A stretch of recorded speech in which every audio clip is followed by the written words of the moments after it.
अब कई भक्त कहते हैं कि हमें कह रहा था कि आपके गुरुजी तो अन्य किसी की हेल्प करने को मना करते। नहीं, हेल्प करने का स्थान होता है, जैसे फल डागी की तरह, या सूखा पड़ गया, कोई एक्सीडेंट दुर्घटना होगी, वहाँ मदद करो। जैसे किसी भिखारी को दान नहीं देना।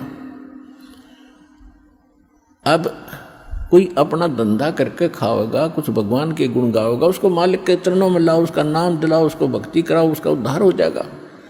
तो भिखारी को दान देना या किसी अन्य संत को दान देना नहीं चाहिए।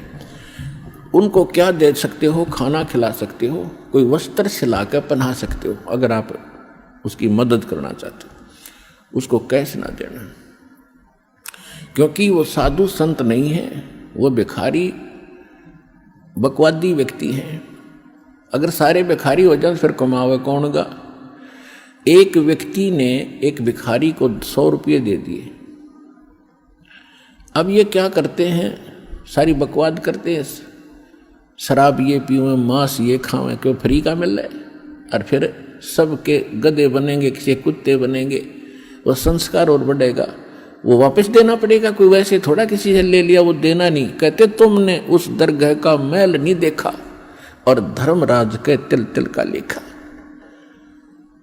100 रुपये दे दिए। पहले वो पौवा पीता था शराब का, उस दिन एकदम अच्छा दाव लग गया, उसने आधा पिया। अब शराब पी कर रोज पत्नी ने कुटे, बच्चों ने कुटे, पिटाई करता था, वो दुखी थे। उस दिन आधा पी लिया, ज़्यादा दिमाग खराब हो गया उसका, परिवार की पिटाई करती, उसकी पत्नी उसको सारे बच्चों को लेकर कुएं में गिर कर मर गई। आपके 100 रुपये के दान ने एक परिवार उजाड़ दिया। आपको भी पाप लग गया, क्योंकि आप उसके भागी बने। तो क्या फायदा दिया उस दान में?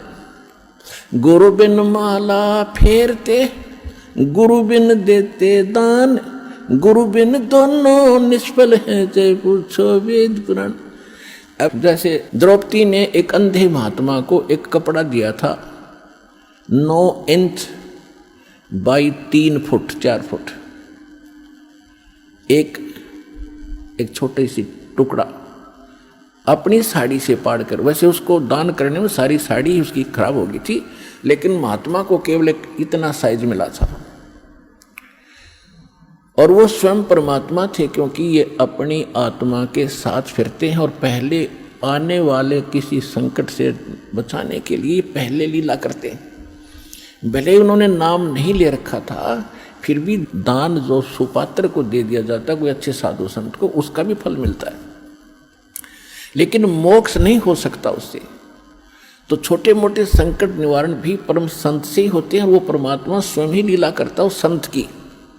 इसलिए साधु संतों की आज तक महिमा बनी रही। वो स्वयं कर जाता था 2-4 जगह, और फिर सब किन्न टूक मिले जाते जो लाल कपड़े पहन कर फिरते थे कि साधु एक जैसे ही होंगे, क्योंकि वो भी साधु भी तो उसी की आत्मा है भगवान की, जो उनके लिए तड़फ रहे, लेकिन रास्ता मिल नहीं रहा। बताते हैं तो वो मान नहीं रहे, तो बच्चे हैं उसके।